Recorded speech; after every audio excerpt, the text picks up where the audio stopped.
Greetings, fellow songwriters and seekers, and welcome back to Muse and Measure. If you haven't done so yet, please take a moment, click that subscribe button down below. Help us reach as many people as possible. You know how the algorithms are. The more subscribers we have, the more watches we get, and helps us out spreading this wonderful news about spirituality and songwriting, about how songwriting can really be a spiritual practice. So we've been focusing on seeds, and I want to talk about, this is going to be the last seed that I cover. It's the melodic seed. Of course, there's lots of other seeds that are possible. Basically, anywhere you can get an idea for a song is valid. But you want to also do these checks that we talked about in previous episodes, checking for cliches, checking for emotional resonance, checking for is it a strong image, things like that. So, what is melody? Well, let's first talk about what is melody. I know in my music appreciation classes, this is often confusing for students. A lot of students think that the beat is the melody, because maybe for them that's one of the most important elements that they focus on. And it's kind of a difference in music throughout the years. When I grew up, the melody, of course, what the singer sang was the most important part. And slowly over time, not that that's not important anymore, but the melody is less in the forefront, less dominant. And now the beat is really, really important. And maybe that's something that they focus on. But let's first of all clarify what is a melody, and then talk about melodic ideas. So let's take just a song that everyone knows, Happy Birthday. Okay? Happy birthday to you, happy birthday to you. So first what we'll do is we'll say the words. Happy birthday to you, happy birthday to you, happy birthday dear Rodolfo, happy birthday to you. Happy birthday, by the way, Rodolfo.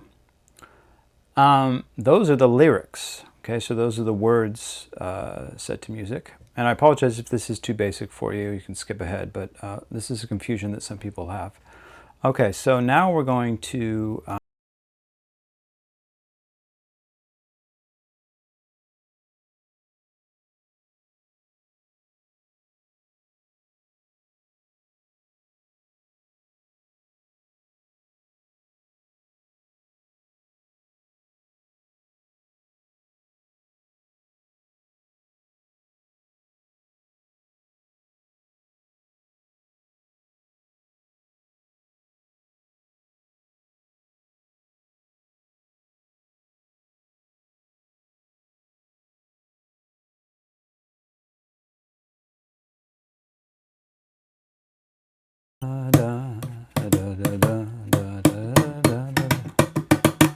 That would be the beat, right? So it's percussive, it doesn't have any tones usually, and it's usually supporting the feel and gives a groove of the song. So that's the beat.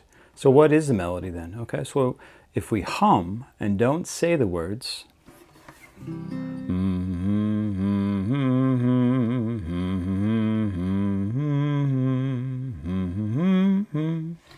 that's the melody, okay? So if that's basically a test you can do, if it's still confusing for you. The melody would be something that you hum or whistle without words.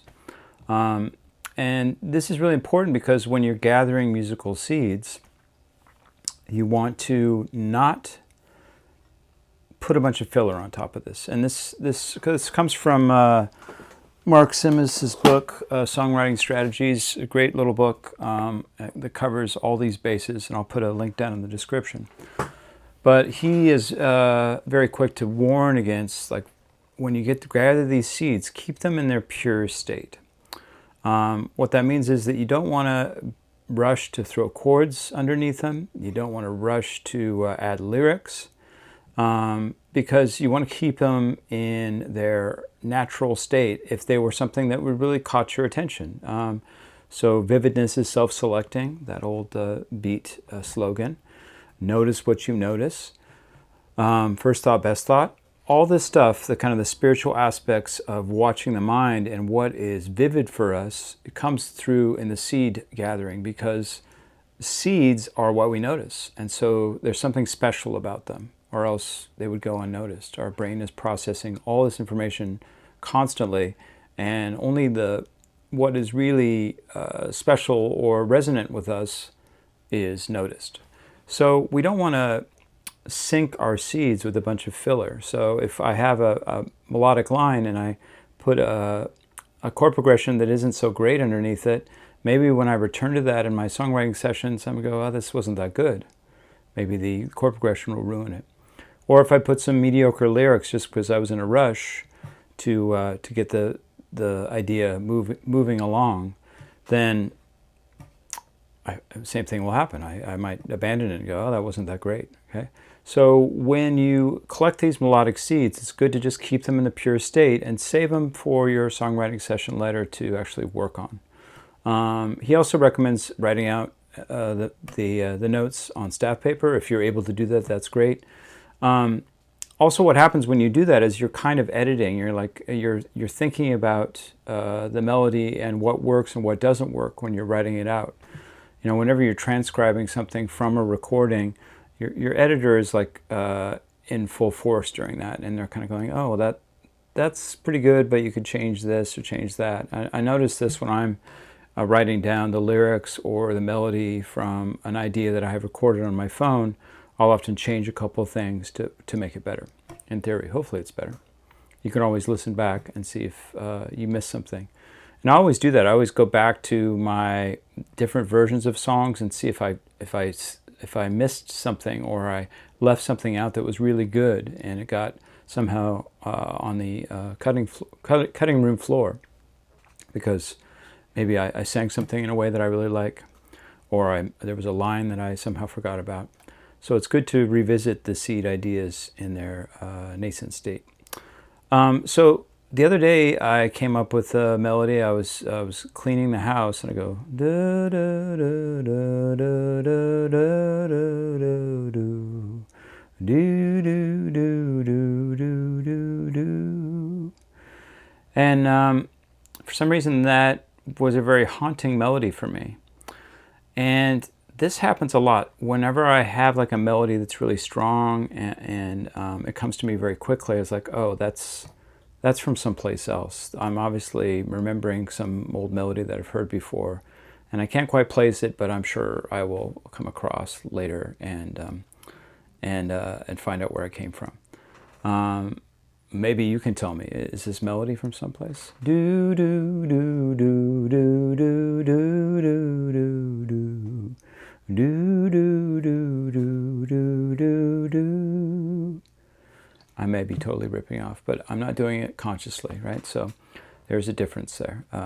Consciously violating copyright and plagiarizing people is ethically wrong and illegal and has punitive consequences. But when you do it by accident, you know, who can help that, right? There's a famous story, of course, of Paul McCartney when he woke up from the dream where he had written Yesterday in his mind during the dream. And he kept asking everybody, where's this from? I know this, I've heard this somewhere. This has got to be a song that already exists. And he asked John, he asked George Martin, he asked George Harrison, Ringo, all of his buddies, and no one could place it until he realized, actually, I wrote it myself. And this is actually a very good sign, because if something sounds familiar, like something that already exists, there's something inevitable about that melody and what makes it special, and it's going to have hopefully mass appeal to people because of that familiarity, because we like what's familiar. Now, when I got the seed idea, I immediately recorded it, but I committed the sins that Mark Simos is warning against. I started to try to find lyrics for it. And I didn't like the lyrics. The lyrics were pretty dumb that I came up with. And so I was quick to abandon it, but I like the melody. It's a very, very simple melody, and I'll see what comes of it in the songwriting session. But that's an example of a melodic seed. It's just you're going around, maybe you're whistling or humming. People do this all the time, especially non-songwriters, people who just like singing. They just will hum and or whistle some tune, and then they maybe made up a new melody if they're not whistling a pre-existing song. So it's kind of a very cool seed that bears a lot of fruit, because melody is something that a lot of people don't focus on which is strange because melodies is really the most important part of a song. All the other parts support the melody, but a lot of times people just come up with a chord progression, or they come up with the lyrics first, and then they kind of improvise and kind of feel their way around to find a melody instead of starting with a melody. And I certainly do that too, but when I've started with a melody, with a strong melody that I like, it's kind of helped a lot to drive not only the chord progression, but the lyrics. And I can be a little bit more inventive with my chord progressions too, because once I know the notes of the melody, I can find out interesting ways to harmonize it with the chords and not just use the standard chord progression. And then lyrics, once you have a melody, you can set the notes just by counting the notes, and that's how many syllables you need. And I'll cover that in a subsequent video, but gathering these melody seeds is a great way to help your songwriting practice. So go out there, start humming, whistling, and have your iPhone ready, or even my watch has a little app on it that I can record melodic ideas. So gather these melodic seeds and start building your bank of melody seeds, because they are really wonderful to work with and make for good songs. All right, well, best of luck with your songwriting and spiritual practice, and I'll see you next time on Muse and Measure.